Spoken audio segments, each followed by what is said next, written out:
There comes a point in life when silence begins to speak louder than words. For many people after the age of 65, this silence is mistaken for a weariness that seems to come from the soul, not just the body.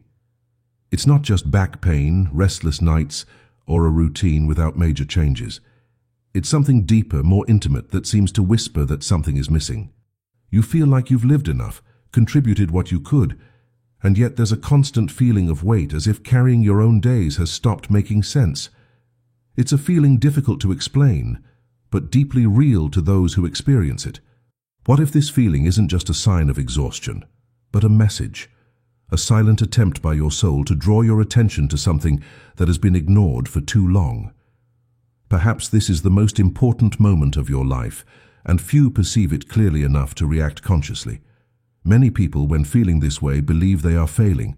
They think they've lost their vitality, joy, or even purpose. But the truth may be different. The soul doesn't shout. It suggests. It manifests through restlessness, weariness that doesn't go away, an inexplicable desire to do something different, even without knowing what.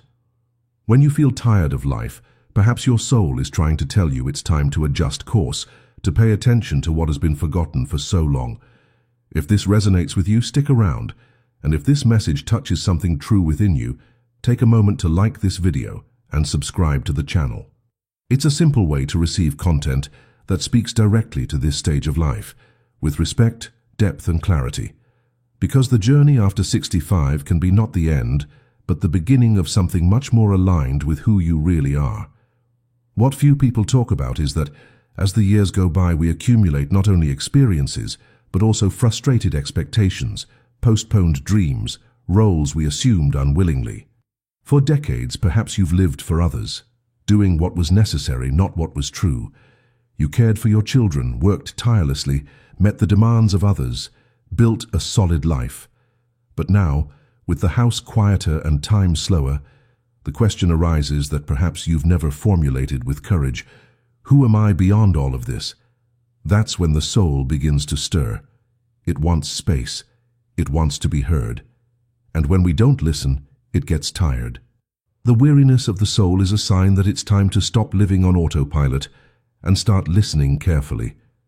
This listening can completely transform how you live your days. It's common to try to fill this weariness with distractions. Excessive television, empty conversations, repetitive habits that only push time forward. But the soul is not satisfied with distractions. It wants meaning. And meaning doesn't come from what is consumed, but from what is built within. This doesn't mean making big external changes, moving to a new city, or starting a new business.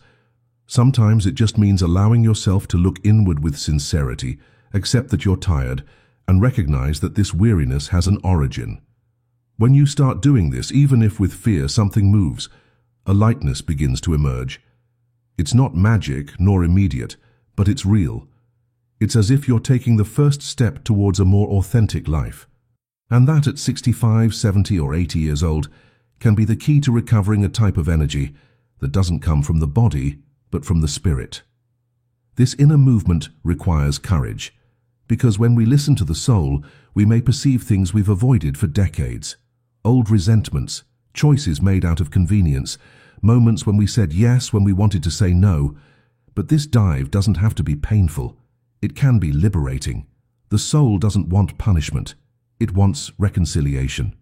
It wants you to finally look at yourself with compassion, without blaming yourself for not having done everything differently.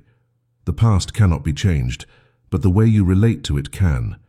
The soul asks for presence, not perfection, and when you start offering that to yourself, the weariness loses strength. It gives way to a new type of disposition, the one that arises when you return to living with meaning, not out of obligation. It's a simple but profound path that begins with an essential step, listening to what your soul is trying to tell you now.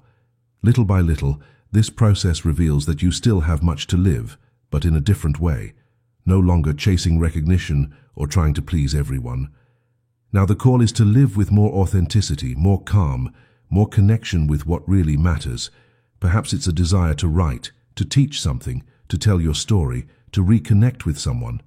Perhaps it's just the decision to wake up and feel gratitude for being alive. Each soul has its way of speaking, and no two are alike. The important thing is to stop ignoring this call. It's not a sign of weakness, but of maturity. It's your soul saying that it's not too late, that even tired it's still possible to rediscover joy, lightness, and meaning, and that often it's enough to take that first step to realize that your life can still surprise you. Many people think that growing old is just losing things, youth, strength, ambitious plans, but what few people recognize is what is gained. At 65, 70, or older, you have something that young people don't: clarity. You've seen the world inside and out. You've faced losses, overcome obstacles, made difficult choices, and now your soul doesn't want to run anymore. It wants truth. It wants simplicity, presence, connection. This weariness can be an invitation to leave behind the masks, the fears of judgment, the pressures of appearing what you're not. It can be the chance to, for the first time, live your way. This is no small thing. It's the greatest freedom someone can achieve. And the good news is that this achievement is within reach of those who decide to listen to what they feel, instead of trying to erase it with distractions. The weariness in this case is not the end, but the starting point of a new way of living. Perhaps you're wondering where to start. The answer is simple. Start by looking honestly at what truly makes you feel good. Not what others think is good for you, but what actually nourishes your spirit. It could be a walk in the open air, a real conversation, a notebook where you write down what you feel. Sometimes this movement is so small that it goes unnoticed. But it's in these simple gestures that the soul finds space to breathe. And when it breathes, the weariness eases. This doesn't erase the difficulties, nor transform everything overnight. But it creates a new foundation, a more solid foundation, made of awareness, choice, and presence. The secret isn't in doing a lot, but in doing with truth. With that, you discover that your energy hasn't been lost. It was just hidden beneath a life that stopped representing you. And now, little by little, it can return. It's also important to free yourself from the idea that you need to please everyone or follow patterns that no longer make sense. Perhaps for decades you've been what was expected of you: the good father, the good mother, the dedicated employee, the reliable partner. And all of that has value. But now your soul asks for something different. It asks for authenticity. It asks you to ask yourself what you want to do with the time you still have. Not to prove anything to anyone, but to honor who you are. The weariness you feel may be the natural reaction to a life lived more outwardly than inwardly. When you turn this focus and start taking care of what really moves you, something reorganizes. You stop living on autopilot and start choosing, and that, as simple as it may seem, is a revolution, a silent but powerful revolution that starts within you. Many are frightened when they realize they want to change their life at this stage. They think it's too late, that it's not worth it. But there's no right age to change what no longer makes sense. Your soul doesn't see a calendar. It feels time from within. And when it asks for change, it's because it's ready for it. If you feel like letting go of certain habits, cutting off toxic relationships, or trying something new, listen. This isn't madness nor impulse. It's wisdom. It's your deepest self saying that there's still room to live with truth. Even if you don't know exactly how, respecting this desire is already the first step. Life can be surprising when you stop following imposed paths and start walking your own. And even if this path seems lonely at first, it leads you back to yourself. And that's where the weariness begins to transform into lightness. This change in perception doesn't have to be drastic. It's not about throwing everything up in the air or breaking with what exists. It's about adjusting the focus, about bringing to the center what has been left aside for too long. It can be something simple, like rescuing an old pleasure, initiating a postponed conversation, or just waking up with the intention of listening to yourself. Over time, these small movements create a new rhythm, a rhythm that respects who you are today, with your history, your pains, and your victories. Living after 65 can be a new beginning, not a closing. When you understand this, life stops being a weight and starts being a choice, a lighter, more sincere choice, and the soul, so tired of waiting, begins to smile. Because finally, someone is paying attention to what it has always tried to say, even on the days when everything seemed silence. In this process, you may realize that part of your weariness came from trying to maintain an image that no longer represents you, and that's liberating. When you allow yourself to be who you are, without fear of appearing fragile, without the obligation to always be well, you gain space. Internal space to breathe, to start over. Many seniors discover at this point that they no longer want to please. They want to live, they want to laugh lightly, cry truthfully, speak with courage. And this wanting, coming from the soul, has strength. It's what sustains the new steps. Even if the body has limits, the soul doesn't. It can expand until the last day of life. And the more you listen to it, the more you feel that you still have something important to live. Something that perhaps doesn't involve great deeds, but has to do with authenticity, connection, and peace. And that, in the end, is what we all seek. As you listen to your soul, a new clarity begins to emerge. Priorities shift, the rush slows down, and you begin to realize which relationships are truly worthwhile. Not everyone will follow you in this new phase, and that's okay. Some people will be confused, others may distance themselves, but that's part of the process. You're not rejecting anyone. You're just choosing yourself for the first time in a long time. This inner maturation is quiet but powerful. It shows that living isn't just existing, and that no matter your age, it's still possible to find a routine that's lighter, more connected with who you've become. And this new phase can be richer than all the previous ones because now you no longer need to prove anything. The only goal is to be true to what you feel. And believe me, that's more than enough to live with dignity, calm, and presence. Sometimes you'll feel fear. Fear of starting over, of seeming vulnerable, of not having enough time. But fear is also a way for the soul to express itself. It doesn't need to be overcome with force, but understood with gentleness. Ask yourself what this fear wants to show you. Perhaps it's just protecting you from getting frustrated again or trying to prevent you from exposing yourself.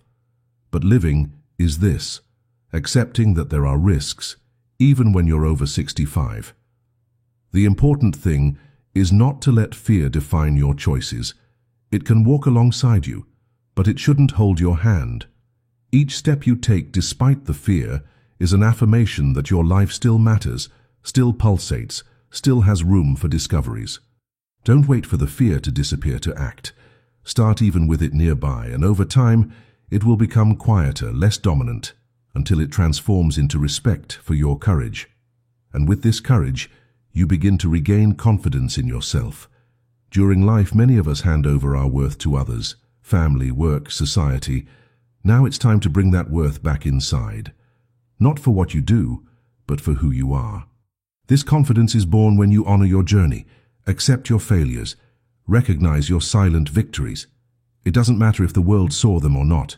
What matters is that you know what you've lived, what you've overcome. This emotional memory is an asset that no one can take away, and it's from it that you can draw strength to move forward more securely. When the soul feels seen, it stops shouting. The weariness decreases because finally someone listened, and that someone is you. Peace begins to be born there, in that place of internal encounter, where you look at yourself with affection, without demands. Just presence. You may also discover that there are other people going through the same thing. By sharing your experience, you open space for more genuine connections. It could be with an old friend, a neighbor, a group with similar interests. Loneliness weighs less when it's filled with conversations that make sense. And it doesn't need to be every day, nor with a lot of people. A meaningful exchange every now and then already renews. At this age, depth matters more than quantity. And when you allow yourself to talk about what you feel, without fear of judgment, you discover that you're not alone. Others are also listening to their souls, are also tired, also want lightness. Together, it's easier to get through this phase with dignity and strength. You don't have to carry everything alone. There is wisdom in asking for company, in opening up, in letting the other also share their journey. At this point, many people decide to rescue something they left behind. A talent, a hobby, a forgotten project. Not because it will become a new career, but because it feeds the soul. Painting, writing, singing, taking care of plants, teaching what you've learned. They're ways of expressing what's inside, of giving life to what has been silent for years. When you do this, time seems to pass differently. The days gain color, the body seems to respond better, the mind becomes lighter. It's not about filling time, but about filling it with meaning. And that changes everything. The weariness gives way to a quiet satisfaction that doesn't depend on recognition, but comes from the simple fact of living with truth. Each gesture like this is a gift you give yourself. A gift that says, my life still matters, still pulsates, still has room for possibilities that only now can I live. This reunion with your essence also transforms the way you see aging. Instead of feeling like you're losing, you start to realize what you're gaining. Peace, time, maturity, freedom to be. Of course, there are physical limits, losses and longings, but along with that, there is also a clarity that only the years bring. You've already learned that nothing is guaranteed, that everything changes, that the most important thing is to be whole in what you live. And that's what your soul wants, wholeness. It's not about having everything solved, but about living each day with presence, even if it brings doubts. The soul doesn't want certainties, it wants authenticity. And when you offer that, it returns with a serenity that before seemed impossible. There's no need to rush anymore. It's possible to just be. And in this being, the weariness begins to go away, giving way to a calm that you may never have felt before. This calm doesn't mean that there won't be difficult days. There will still be pains, uncertainties, worries, but the difference lies in the way you get through them. With the soul listened to, these moments don't turn into despair, they just become part of the path. You learn to embrace the pain without sinking into it. You learn that feeling sadness isn't a sign of weakness, but of humanity. You learn that resting isn't laziness, it's self-care. The tired soul begins to strengthen when it's respected, when it's no longer forced to endure everything in silence. You don't have to be strong all the time, you need to be honest with yourself, and that honesty is what brings relief. It's what opens space for lightness to return. Not as a promise of constant happiness, but as the silent presence of someone who lives with authenticity. Life after 65 can indeed be calmer, more conscious, more yours. Over time, you'll realize that many of the things that once seemed urgent no longer have so much importance. The opinions of others, the demands of the past, the fears that prevented you from trying something new, all of this begins to lose strength when you turn inward. And in this look, you reconnect with something essential, your dignity. Not the one that comes from titles or achievements, but the one that is born from being at peace with who you've become. The soul doesn't want you to be perfect. It wants you to be whole, to assume your mistakes, recognize your successes, and move forward with tranquility. And even if the body no longer keeps up as before, the spirit remains available, lucid, and capable of renewing itself. Life doesn't end when the calendar advances. It changes shape. And in this new shape there can be beauty, depth, and a kind of joy that before seemed unattainable. Allow yourself to live this new stage with curiosity. Ask yourself what you still want to learn, what you still want to feel, with whom you still want to talk. Don't limit yourself by the idea that everything has already passed. Your soul is still alive, pulsating inside, waiting for your listening. And it doesn't demand haste nor great answers. It asks for presence. It asks that you wake up with a lighter heart even if the body is tired. It asks that you say yes to what makes you feel good, even if it seems small. That you say no to what weighs you down, even if it comes from those around you. Living after 65 is an art, and like all art, it demands attention and truth. And if you offer that to yourself, your soul will thank you. And this gratitude manifests as peace. Not a distant, idealized peace, but a real, possible peace, made of simple choices and respected feelings. Maybe it's time for you to write your own definition of happiness, a definition that doesn't depend on what others expect, but on what you really feel. It could be a lighter routine, a space on the porch to have coffee, a weekly call with someone dear. It could be silence, music, self-care. When you start looking for what truly nourishes you, the soul quiets down. And you understand that the weariness you felt wasn't weakness, but absence of meaning. Now that this meaning begins to be rescued, everything changes. You realize that you still have time. Time to laugh, to reflect, to rest without guilt, to live as you always wanted and perhaps never could. That's freedom. A freedom that doesn't come from the world out there, but from your internal listening. And that is finally within your reach. If something in this video touched you, if any phrase made sense or awakened a reflection, consider sharing it with someone who could also benefit from this message. Many people live with this same weariness in silence, without knowing that it can be an invitation to transformation. By sharing, you help create a network of listening and care that can make all the difference. And if you want to continue receiving content like this, which speaks directly to those who live this phase of life with courage and a search for meaning, subscribe to the channel. Here, each word is thought of with respect, clarity, and presence. Because you deserve to be heard, your soul deserves to be welcomed, and your life even now can still reinvent itself with truth and lightness. Thank you for being here, for allowing yourself to listen, for moving forward with honesty. Your journey continues and it matters.